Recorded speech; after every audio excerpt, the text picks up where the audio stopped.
Hola. Ahora estás viendo Palabra del Día, una serie de videos en la que te enseñamos a pronunciar algunas palabras en quechua. Así que nuestra palabra del día por hoy es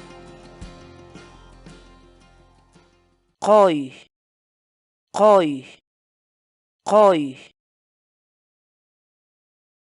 la palabra quechua. qoy, En español significa dar, conceder.